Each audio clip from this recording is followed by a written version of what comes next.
नमस्कार, स्वागत है आप सभी का। मैं हूं कृतिका और देश का सबसे भरोसेमंद चैनल डीडी न्यूज पर लेकर हाजिर हूं आपका अपना पसंदीदा शो खबरों का सरपंच न्यूज पंच।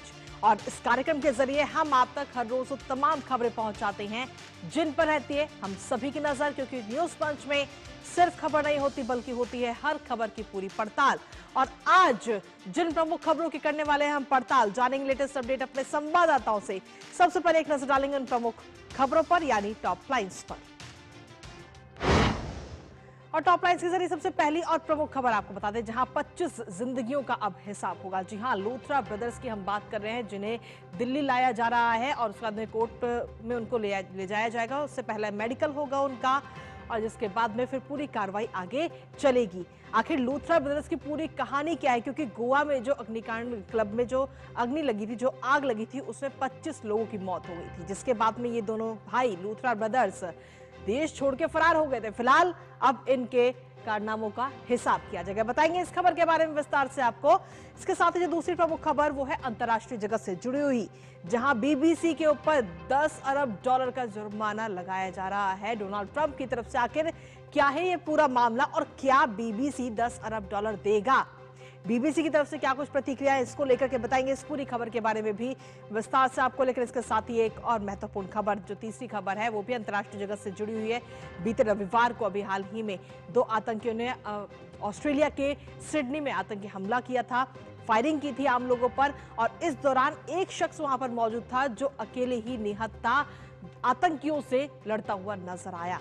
कैसे, बताएंगे आपको। और वही आतंकी से भिड़ने वाले व्यक्ति को इस वक्त अब हीरो करार दिया गया है वहां पे। इस पूरी खबर के बारे में विस्तार से बताएंगे आपको। तो चलिए शुरुआत करते हैं आज के न्यूज पंच की पहली और प्रमुख खबर के साथ। तो जहां आपको बता दें कि गोवा नाइट क्लब के मालिक सौरभ और गौरव लूथरा को आज भारत लाया जा रहा है। दोनों भाइयों को बैंकॉक के एयरपोर्ट पर लाया गया था, जहां से अब उन्हें भारत डिपोर्ट भी किया जा चुका है। 6 दिसंबर की रात को गोवा के नाइट क्लब में आग लगने की घटना के बाद दोनों लूथरा ब्रदर्स भारत से भागकर फुकेट पहुंच गए थे। हालांकि भारत सरकार ने तुरंत कार्रवाई की और दोनों के पासपोर्टों को सस्पेंड कर दिया गया। इसके साथ ही दोनों भाइयों के खिलाफ ब्लू कॉर्नर नोटिस भी जारी किया गया, जिसके बाद में थाईलैंड के अधिकारियों ने उन्हें वहां पर हिरासत में लिया और अब होगा उन 25 जिंदगियों का हिसाब जो गोवा क्लब अग्निकांड का शिकार बन गई थी। हालांकि इस मामले में और भी कई आरोपियों की गिरफ्तारी अभी तक हो चुकी है। जानेंगे लेटेस्ट अपडेट अपने संवाददाता से, लेकिन सबसे पहले आपको दिखाते हैं गोवा के गुनहगार होगा पूरा हिसाब। तो जी हां, लूथरा ब्रदर्स पर अब ये शिकंजा कसा जाएगा और 25 जिंदगियों का पूरा हिसाब होगा। गोवा क्लब अग्निकांड के मुख्य आरोपी हैं ये दोनों, सौरभ लूथरा और गौरव लूथरा। थाईलैंड से अब इन्हें भारत लाया जा रहा है। अब से कुछ ही देर में ये दिल्ली पहुंच जाएंगे, जहां पर दिल्ली में गोवा पुलिस और दिल्ली पुलिस उनका इंतजार कर रही है और उसके बाद में दिल्ली पुलिस और गोवा पुलिस उनको अपनी हिरासत में लेगी। लूथरा ब्रदर्स का मेडिकल कराया जाएगा और मेडिकल कराने के बाद में उन्हें कोर्ट में पेश किया जाएगा। कोर्ट से ट्रांजिट रिमांड गोवा पुलिस मांगेगी इन दोनों ब्रदर्स की, लूथरा ब्रदर्स की, सौरभ और गौरव की। और साथ ही आपको बता दें कि पटियाला कोर्ट में आज उनकी पेशी होगी, लेकिन उससे पहले मेडिकल इन दोनों का किया जाएगा। देखिए, जब ये पूरा हादसा होता है तो उस हादसे के तुरंत बाद ही, मात्र कुछ घंटे के अंदर ही, ये दोनों लूथरा ब्रदर्स फरार हो जाते हैं, देश छोड़ करके बाहर निकल जाते हैं। थाईलैंड की तरफ ये रवाना होते हैं, लेकिन वहां जाने के बाद में भारत सरकार की तरफ से तुरंत कार्रवाई की गई। इस पूरे मामले को लेकर के इंटरपोल ब्लू नोटिस जारी किया गया और जिसके बाद में जब भारत सरकार ने कदम बढ़ाए तो उसके बाद इन दोनों की को हिरासत में वहां पर लिया गया और अब इनकी गिरफ्तारी भी हो चुकी है। लेकिन इसके साथ ही आपको बता दें कि हादसे के बाद में अभी तक, जब ये जिस दिन ये हादसा सामने आया था तब से लेकर अब तक क्या कुछ हो चुका है वो एक बार आपको बताते हैं। क्योंकि सीधे तौर पर अगर हम देखें तो 6 दिसंबर को गोवा के क्लब में ये भीषण आग लगी थी और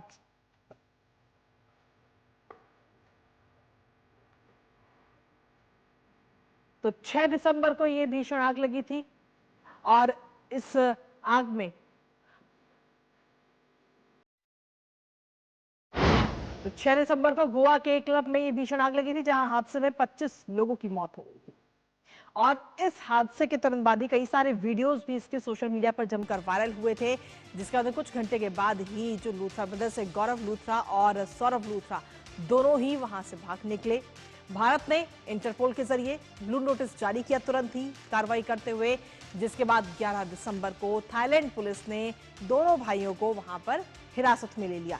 और इस वक्त की सबसे बड़ी खबर आप तक पहुंचा रहे हैं, जहां लोथरा ब्रदर्स को लेकर के विमान अब से कुछ देर में आने वाला है और दिल्ली एयरपोर्ट पर यह विमान लैंड हो चुका है। गोवा पुलिस की टीम और साथ ही दिल्ली पुलिस की टीम इस समय वहां पर मौजूद है। तो इस वक्त की बड़ी खबर आप तक पहुंचा है, लोथरा ब्रदर्स का विमान दिल्ली एयरपोर्ट पर अब लैंड हो चुका है। गोवा पुलिस की टीम और दिल्ली पुलिस की टीम इस वक्त एयरपोर्ट पर मौजूद है उसे हिरासत में लेने के लिए। और न्यूज पंच में इस वक्त की सबसे बड़ी खबर आप तक पहुंचा रहे हैं।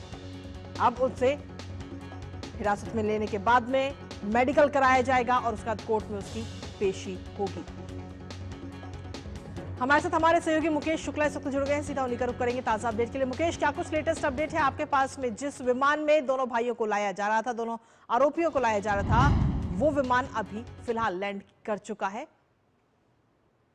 बिल्कुल कृतिका, जिस तरह से ये दोनों आरोपी जो 6 तारीख की रात से फरार थे, उनको यहाँ डिपोर्ट करके भारत वापस ले आया गया है। उनका जो विमान है वो लैंड हो चुका है। उसके बाद की आगे की प्रक्रिया शुरू होगी। इनको जो सरकारी अस्पताल में पहले इनका मेडिकल कराया जाएगा, उसके बाद पटियाला कोर्ट में इनको वहां पर पेश किया जाएगा। गोवा पुलिस और दिल्ली पुलिस की क्राइम ब्रांच की टीमें ऑलरेडी एयरपोर्ट पर मौजूद हैं, जो अपनी कस्टडी में इनको वहां से सीधे पटियाला कोर्ट लेकर के आएंगे और आगे की प्रोसीडिंग की जाएगी, क्योंकि ट्रांजिट रिमांड इसमें मांगेगी गोवा पुलिस और उनको वहां पर लेकर के जाएगी। किस तरह से नियमों की अनदेखी हुई, ये दोनों क्यों भागे, इनकी मंशा क्या थी यहाँ से भागने की, और क्या क्या लैप्सेस हुए, क्योंकि कई आरोप लगे हैं कि इन्होंने अपने पावर का इस्तेमाल करके कई तरह से एक्सपेंड कर रखा था और कई सारी ऐसी चीजें उन्होंने एड ऑन कर रखी थी जिनकी एनओसी इनके पास नहीं थी। और उस दिन जो हादसा हुआ, जो उज़्बेक डांसर, उसने अपनी वीडियो में बताया उसने कितनी क्लोजली लोगों को उस आग में मरते हुए देखा। उसने कहा कि जो लोग उसको बाहर निकालने में कामयाब हो पाए, लेकिन जो तो इनके साथ के लोग थे, जिनकी 5 पर्यटक थे और 7 से 8 अन्य लोग जो उसमें पूरी तरह से झुलस रहे थे, उन तमाम जो पीड़ित हैं उनको न्याय दिलाने की बात हो रही थी। और इस तरह से आप देखिए, बाहर कांड जब हुआ, बॉर्डर फिल्म आई थी और आग लग गई थी, तो अब एक लपट थी उसी शक्ल पे आप देखिए तो ये भी कांड होता है। लोग वहां नाच रहे हैं, मिला कि जब वो डांस नाच रही थी तो कि ये तो आग लगा रखी है, लेकिन उनको एहसास नहीं था कि ये कोई डिजाइन की हुई आग नहीं थी, ये आग थी जो जिसकी लपटें एकदम से ही जब वो बढ़ जाती हैं और वो छत ऊपर से गिर जाती है कृतिका, तो कहीं ना कहीं वो छूट जाती है। ठीक है मुकेश, आपके पास वापस आएंगे। इस वक्त हमारे साथ में हमारे सहयोगी दिवांशु भी इस वक्त जुड़ चुके हैं। दिवांशु, अगर सीधे तौर पर देखें तो अब ये बड़ी कार्रवाई की तरफ कहीं ना कहीं पूरा मामला बढ़ता हुआ नजर आ रहा है, लेकिन अभी तक की कार्रवाई में अगर हम देखें तो कई सारी गिरफ्तारियां भी इस पूरे मामले से जुड़ी की जा चुकी हैं। दिवांशु जी बिल्कुल, आपको बताना तो ये जो कांड हुआ उसके बाद से ही गोवा पुलिस लगातार जांच कर रही है और अभी तक आधा दर्जन से ज्यादा इस पूरे मामले में गिरफ्तारियां हो चुकी हैं। ये गिरफ्तारियां उन लोगों की हुई हैं जो इस क्लब में काम करते थे, चाहे वो मैनेजर हो या फिर बार क्लब मैनेजर हो या फिर चीफ मैनेजर हो। तो कहीं ना कहीं जो गोवा पुलिस है वो अपनी इन्वेस्टिगेशन लगातार आगे बढ़ा रही है। इसी बीच गोवा पुलिस को 6 तारीख से ही तलाश थी लूथरा ब्रदर्स की, जो कि इस रोमियो कैफे के मालिक हैं। और जब उनकी लोकेशन पता की गई तो उनकी लोकेशन फुकेट में पाई गई, जिसके बाद गोवा पुलिस और इसके अलावा दिल्ली पुलिस लगातार तलाश कर रही थी, ये कोशिश कर रही थी कि आखिर फुकेट से कैसे उनको भारत लाया जाए। जिसके बाद सीबीआई से संपर्क किया गया और इंटरपोल के जरिए सबसे पहले ब्लू कॉर्नर नोटिस इशू कराया गया लूथरा ब्रदर्स के खिलाफ।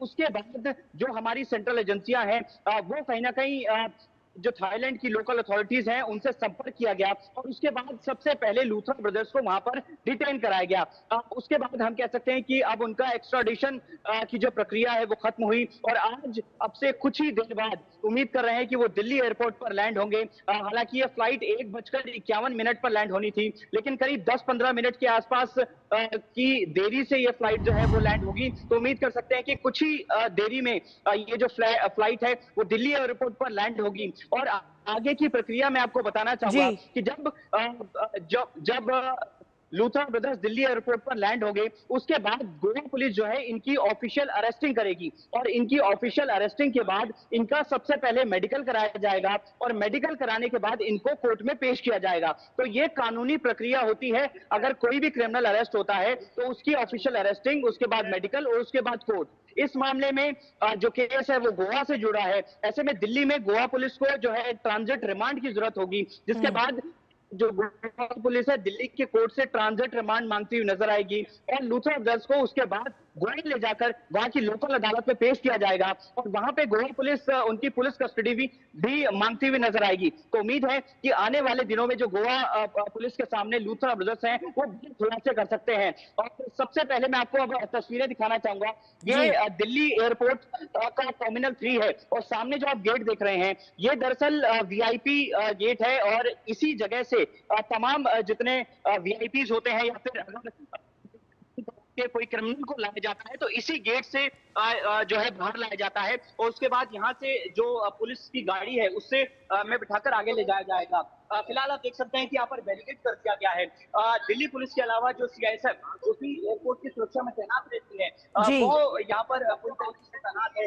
गोवा पुलिस की एक टीम जो है पहले से ही अंदर मौजूद है, जिसका नेतृत्व एक महिला डीसीपी कर रही है। तो हम उम्मीद करते हैं कि जैसे ही लूथरा ब्रदर्स दिल्ली में लैंड करेंगे उसके बाद गोवा पुलिस की टीम अपनी कस्टडी में लेगी, ऑफिशियल अरेस्टिंग करेगी और आगे की प्रक्रिया को फॉलो किया जाएगा। जी बिल्कुल दिवांशु, आगे की प्रक्रिया को फॉलो बिल्कुल किया जाएगा और बहुत जरूरी है क्योंकि इस हादसे में 25 लोगों की मौत हो गई थी। मुकेश भी हमारे साथ लगातार बने हुए हैं। मुकेश, अगर अभी तक हम देखें तो जैसा कि दिवांशु ने बताया कि करीब आधा दर्जन से ज्यादा अभी तक गिरफ्तारियां हो चुकी है, उसमें आखिर कौन कौन लोग शामिल हैं, किस किस की गिरफ्तारी अभी तक हुई है? जी, जैसा जो इनके मैनेजर्स थे उनकी गिरफ्तारी की गई, इनके जो स्लीपिंग पार्टनर्स है उसकी गिरफ्तारी की गई और ये दो गिरफ्तारी अब ये दोनों खुलेंगी और वो इनके साथ लोग जुड़े थे जिनका इस पेट्रोल डिसाइड था। क्यों उस समय उनको पता नहीं लगा कि आग लग रही थी, जैसा वीडियो में दिखाया गया उस समय एग्जिट प्रॉपरली क्यों नहीं कराया गया, जो वर्कर्स अंदर थे उनको इस बात की जानकारी क्यों नहीं दी गई, वहां से लोग क्यों भाग गए, जिनका काम था कि अंदर लोग जो फंसे हुए थे उनको बचाना था, उनको समय पे सूचना देनी थी, शायद और जान के बच सकती थी, लेकिन कहीं ना कहीं लापरवाही साथ से और बात जो दूसरा ब्रदर्स ने करके एक और वीडियो बनाया था जिससे पहले आदेश से इन्होंने नदी को जो है वो कैप्चर कर लिया, वहां एक इलीगल कंस्ट्रक्शन कर लिए, लकड़ी के बैम्बूज लगा करके, तो वहां पर गोवा को छुड़वाने की को धाराशायी किया गया। तो लगातार जो है इसके अंदर लैप्सेस थे, क्या ढालपाल थे और कौन कर रहे थे, उस रात के दिल्ली से भागने में कामयाब कैसे हुए जब हिंदुस्तान में क्राइसिस इंडिको लेकर के, लेकिन ये यहाँ से उड़ जाते हैं। तो ये सब जांच का दायरा होगा जिस पर गोवा पुलिस अपनी आगे की जांच करेगी दिल्ली पुलिस के साथ। जी बिल्कुल। और इसके साथ ही दिवांशु, अगर हम देखें तो जो लूथरा ब्रदर्स उनके बैकग्राउंड की अगर हम बात करें तो इनका बैकग्राउंड क्या कुछ कहता है अभी तक?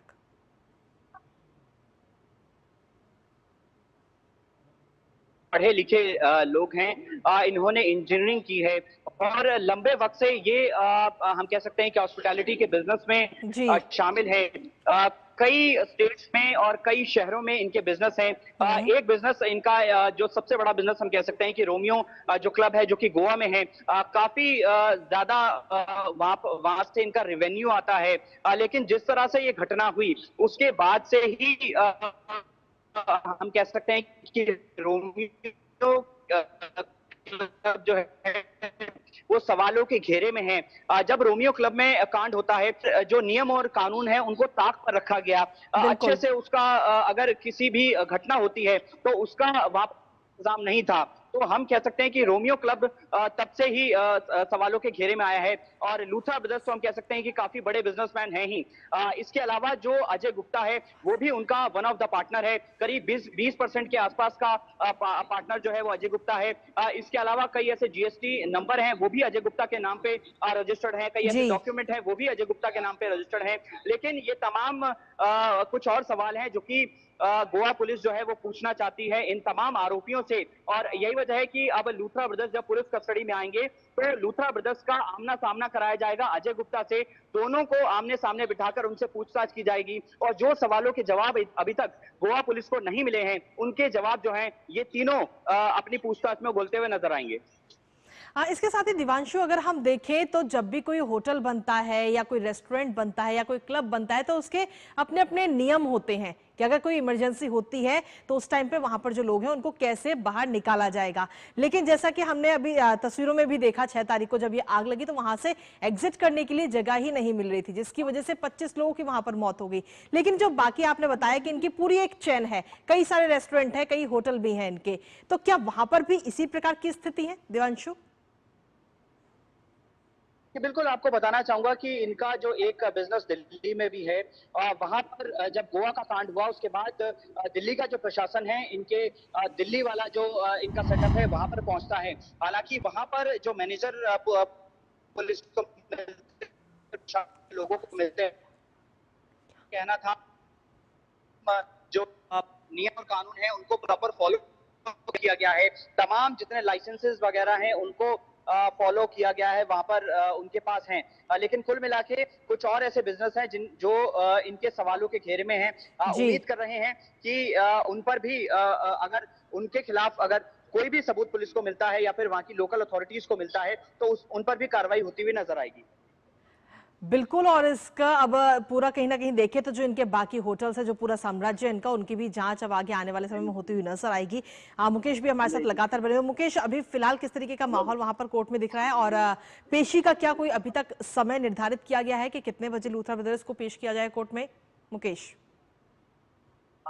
उनको यहाँ पेश होना था, जैसा कि ने बताया कि एक 50 के आसपास फ्लाइट लैंड होनी थी क्योंकि सुबह जो उसका थोड़ा डिले रहा उस पार्ट पे, लेकिन 2:30 बजे के आसपास मुझे लगता है या 3 बजे के आसपास से लूथरा ब्रदर्स को लेकर आ जाएगी दिल्ली पुलिस, क्योंकि उसके लिए ग्रीन कॉरिडोर बनाया जाता है। सीधे ऐसे आरोपियों को पुलिस कड़ी सुरक्षा में यहाँ लेकर के आती है ताकि इनको जल्द से जल्द कोर्ट में पेश करा जाए, इनका मेडिकल कराया जाए, सभी को प्रायोरिटी पर रखा जाता है। ऐसे में जैसे ही ये कोर्ट में हाजिर होंगे और ट्रांजिट रिमांड मांगी जाएगी, उसके बाद इनको लेकर के जो है गोवा पुलिस गोवा जाएगी। और क्या क्या कागजात थे, किन कागजातों की जांच होनी थी, क्या वहां पर फायर में शॉर्ट सर्किट था या वाकई में एनओसी नहीं थी, क्या वहां पर आग बुझाने के कोई इंतजाम नहीं थे, जिस तरह के लैप्सेस आ रहे हैं। क्योंकि एक मैंडेट होता है, आपको किसी भी रेस्टोरेंट को खोलना है तो उसमें फायर का एनओसी चाहिए होता है, जितने सिलेंडर्स आपके पास। ठीक है मुकेश, बहुत बहुत शुक्रिया आपका। साथ ही दिवांशु, आपका भी शुक्रिया। आगे भी अपडेट्स लेंगे, लेकिन इसी बीच सीधा रुक करते राज्यसभा का। जेपी नड्डा क्या कुछ कह रहे हैं, आइए सुनते हैं। और संविधान के प्रावधान से ही प्राप्त नहीं हुआ है। प्रजातंत्र हमारे संस्कृति में, हमारे जीवन शैली में, हमारे एथोस में वो रचा बसा है। और हम यहां तक भी कहते हैं कि Bharat, it is not only democracy but India is the mother of democracy. इसको भी हमको ध्यान में रखना चाहिए। और इसलिए जहां हम प्रजातंत्र के प्रति सारा देश समर्पित है, वहीं हम वोट का महत्व भी जानते हैं। ये एक एक वोट देश की दिशा, देश की दशा, कंट्रीज डायरेक्शन और डेस्टिनी, इसको तय करता है। और इसलिए हम सब लोग जागरूक होकर किस तरीके से चुनाव के रिफॉर्म समय समय पर आते रहें ताकि प्रजातंत्र मजबूत हो, उसकी जड़ें और मजबूत हो। ये सतत प्रयास, ये कंटिन्यूअस प्रयास हम सब लोग करते रहते हैं। हमारी संवैधानिक body election commission of India, हमारी संवैधानिक body supreme court of India, judiciary, ये सभी संवैधानिक इंस्टीट्यूशंस जैसे जैसे मजबूत होती हैं वैसे वैसे निश्चित रूप से प्रजातंत्र की जड़ें भी मजबूत होती हैं। और इसीलिए यह हम सब की जिम्मेवारी बन जाती है कि हम इन कॉन्स्टिट्यूशनल बॉडीज की सैंक्टिटी और कॉन्स्टिट्यूशनल बॉडी के सैंक्टिटी के साथ साथ इनके प्रति प्रयोग किए जाने के शब्दों पर भी हमको बहुत जिम्मेवारी के साथ अपना वक्तव्य रखना चाहिए। मैं यहां यह भी कहना चाहूंगा कि इलेक्शन कमीशन ऑफ इंडिया ने जो रिफॉर्म्स के साथ एक लंबी यात्रा की है, उस लंबी यात्रा में शुचिता के साथ देश एक के बाद एक चुनाव कराता चला गया है। यह इलेक्शन कमीशन को इसके लिए न ही सिर्फ मेरे तरफ से बल्कि कंप्लीट हाउस की तरफ से उसको बहुत बहुत बधाई देनी चाहिए जिन्होंने इस काम को किया है। और दुनिया की निगाहों में भी इलेक्शन कमीशन ऑफ इंडिया का एक अपना स्थान है। 1.4 प्लस बिलियन पॉपुलेशन का, जनसंख्या का चुनाव कराना और वह भी चुनाव उनके मत को पूरी तरीके से हिफाजत से रिजल्ट्स में कन्वर्ट करना, यह कोई छोटी घटना नहीं है, यह दुनिया में अद्वितीय है। इसको भी हमको ध्यान में रखना चाहिए। और मैं यहां यह भी कहना चाहूंगा कि इलेक्शन कमीशन ने जो सतत प्रयास किया है, अभी सुरेंद्र नागर जी ने चर्चा की, उन्होंने चर्चा की कृपलानी के समय में चुनाव आयोग की क्या स्थिति थी। उन्होंने चर्चा की कि किस तरीके से बीडी दास बाबा साहब के चुनाव में किस तरीके की बातें हुई। उन्होंने इस बात की भी चर्चा की कि हमारे चीफ इलेक्शन कमिश्नर टंडन साहब ने चुनाव के बारे में क्या प्रतिक्रिया दी थी। ये सारी बातें हम सबके सामने हैं। लेकिन इसमें भी कोई दो राय नहीं है कि दशकों तक इलेक्शन कमीशन के फंक्शनिंग पर और इलेक्शन कमीशन के काम को देखने की जिम्मेवारी एक पार्टी की थी और वह पार्टी लंबे समय तक राज में रही। और मैं उसको और सीमित करूं तो वो एक पार्टी नहीं, एक परिवार के पास थी। और तब तो कभी कोई इलेक्शन कमीशन की विश्वसनीयता पर प्रश्न नहीं खड़े हुए, तब तो कोई प्रश्न खड़ा करने की बात नहीं थी। और अगर मैं कहूं, इस संसद के अंदर एक बहुत बड़ी भ्रांति जिसकी चर्चा हमारे बहुत ही वरिष्ठ साथी डेरेक ओब्रायन ने भी की, और उन्होंने कहा कि हम एसआईआर पर चर्चा चाहते थे। मैं आपके माध्यम से देश को यह स्पष्ट करना चाहता हूं कि हमारी सरकार आदरणीय मोदी जी के नेतृत्व में कभी भी किसी भी विषय से चर्चा से नहीं हटती है। हम चर्चा करने के लिए तैयार हैं और आगे भी रहेंगे। अभी एसआईआर का विषय आया, स्पेशल इन्वेस्टिगेशन इंटेंसिव रिवीजन। अब ये स्पेशल इंटेंसिव रिवीजन कौन करता है? इलेक्शन कमीशन करता है। अब इलेक्शन कमीशन का यहां कौन रिप्रेजेंटेटिव है जो उसका जवाब दे? तो बहस उस पर हो सकती है जिसका हम जवाब दे सकते हैं। लेकिन जब आपने इलेक्टोरल रिफॉर्म्स के नाम पर चर्चा मांगी, सरकार तुरंत तैयार हुई और आज 57 स्पीकर्स बोल चुका हूं, मैं 58वां स्पीकर हूं जो बोल रहा हूं। और यह डिबेट लगभग 10 घंटे चली है। और इसीलिए जब हम रिफॉर्म्स की बात करते हैं तो एक एसआईआर के बारे में पिछले 4 महीने में देश में एक वातावरण बनाने का प्रयास हुआ कि जैसे बहुत बड़ी धांधली हो रही है। और आप जैसे जिम्मेवार पार्टी, मुझे तो कभी दुख होता है जयराम जी, इंडियन नेशनल कांग्रेस रैली कर रही है और उस रैली के शब्दावली वोट चोरी, वोट चोर, वोट चोर। जिसको कभी सुभाष चंद्र बोस, जवाहरलाल नेहरू, पुरुषोत्तम दास टंडन, गोविंद वल्लभ पंत, सरदार पटेल, ऐसे लोगों ने, आप उनके रेजोल्यूशंस को पढ़िए और आज की कांग्रेस पार्टी के उस स्लोगन को पढ़िए तो समझ में आ जाता है कि कितना पानी गंगा जमुना से बह चुका है, कितना पानी बह चुका है। मैं संवैधानिक संस्थाओं के बारे में जब चर्चा करता हूं तो मैं स्पष्ट रूप में बताना चाहता हूं कि इलेक्शन कमीशन की फॉर्मेशन आर्टिकल 324 के तहत हुई और ये संवैधानिक संस्था, इसको इलेक्शन के लिए पावर दिया गया कि ये इलेक्टोरल प्रोसेस को पूरा करे, वोटर का डेफिनेशन तय करे और वोटर लिस्ट को प्रिपेयर करे और समय समय पर वोटर लिस्ट को दुरुस्त करे। ये इलेक्शन कमीशन को पावर दिया गया है। आज एसआईआर पर चर्चा चल रही है। एसआईआर है क्या? Special intensive revision. It is under the constitutional power of the election commission to purify and to rectify the voter list from time and again. ये उसका काम है, ये मैंडेट है उसको। और कॉन्स्टिट्यूशन में ये असाइन किया गया रिस्पॉन्सिबिलिटी कि free and fair elections election commission of India कराए, तो वो फ्री एंड फेयर इलेक्शन कराने का काम कर रही है।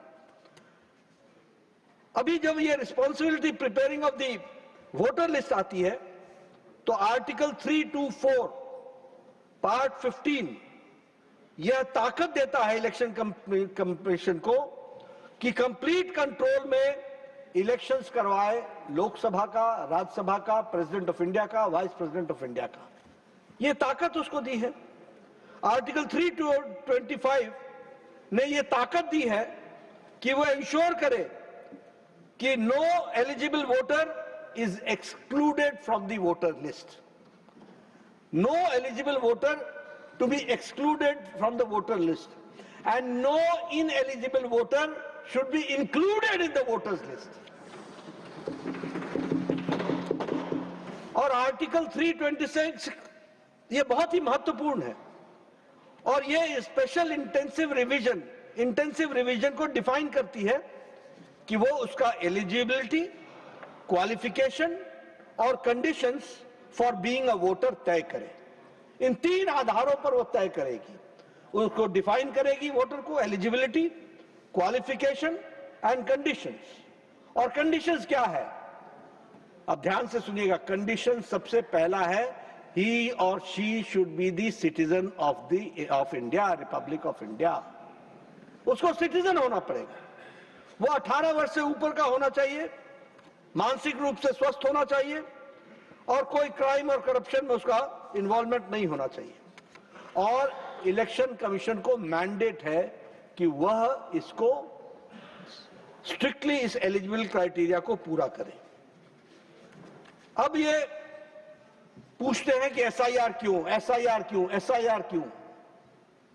ये एसआईआर कोई नया नहीं है।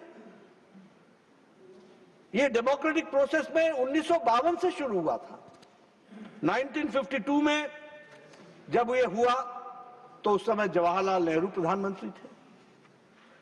1957 में हुआ तब भी जवाहरलाल नेहरू जी प्रधानमंत्री थे। 1961 में हुआ तब भी जवाहरलाल नेहरू प्रधानमंत्री थे। 1965 में हुआ तब लाल बहादुर शास्त्री प्रधानमंत्री थे। 1983 में हुआ तो इंदिरा गांधी प्रधानमंत्री थी। 1987-89 में हुआ तो राजीव गांधी जी प्रधानमंत्री थे। 1992 में हुआ तो नरसिम्हा राव जी प्रधानमंत्री थे। 2002 में हुआ तो अटल बिहारी वाजपेयी जी प्रधानमंत्री थे। 2004 में हुआ तो मनमोहन सिंह प्रधानमंत्री थे। अब अगर आप देखें तो सिवाय अटल बिहारी वाजपेयी जी को छोड़ करके बाकी सारे एसआईआर्स आपके ही प्रधानमंत्री काल में हुए हैं। इसको भी हमको ध्यान में रखना चाहिए। जानते हैं। अब जब हम 2004 की बात करते हैं तो आखिर ये 2004 के बाद 2025 तक जो एसआईआर होना चाहिए था वो क्यों नहीं हुआ और होने की आवश्यकता क्या आ गई, वो भी हमको समझ लेना चाहिए। एक तो 2004 में भी किसी पार्टी ने अपोज नहीं किया और ये प्रोसेस को वोटर लिस्ट जो विशिएटेड होती है उसको ठीक करने का ये एक तरीका है, एक प्योरिफिकेशन ऑफ वोटर लिस्ट का तरीका है और ये पीरियोडिक है और ईसीआई को ये पूरा अधिकार है जो कर रही है। इसलिए ये जो बार बार चर्चा चलती है वोट चोरी, एसआईआर एसआईआर एसआईआर, सबसे पहले तो हम समझ लें, हम यहां हो ना हो, आप वहां हो ना हो, एसआईआर इलेक्शन कमीशन का मैंडेट है और ये एसआईआर चलता रहेगा, प्रजातंत्र चलता रहेगा।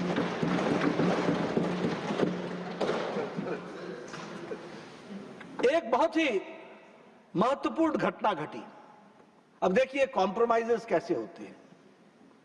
एक इलेक्शन कमिश्नर साहब आए और उन्होंने एक ऑर्डर पास किया जिसके तहत no returning officer will have the right to delete the voter list.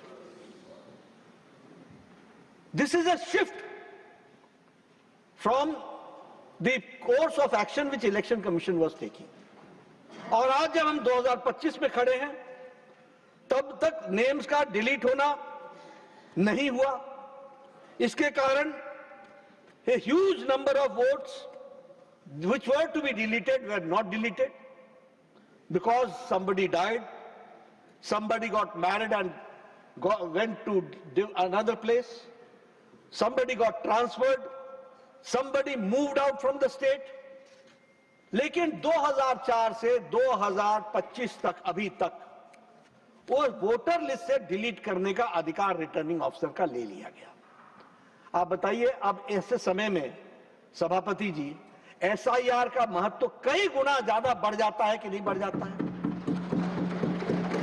It becomes more important to have a special intensive revision because since 2010 till 2025 you have not deleted the voters who got married and went to different place, who left the place and moved out to another state, who died, who are no more in this world. आपको उसको ऐसा intensive revision में लेने की आवश्यकता होती ही है और वो आपने उस काम को हम लोगों ने करने का प्रयास किया है। What is special intensive revision?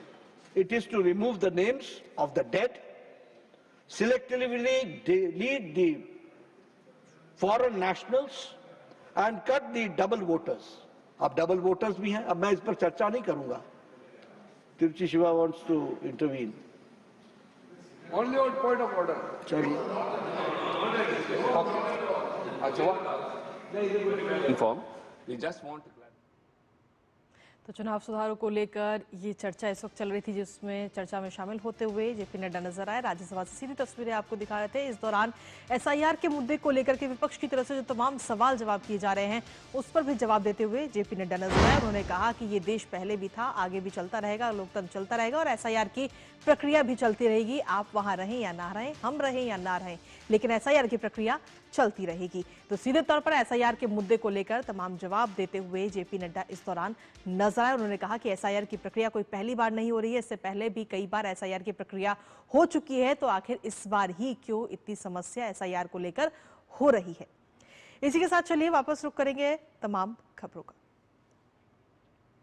और इसी के साथ फिलहाल मेरे साथ इस बुलेटिन में इतना ही। नमस्कार।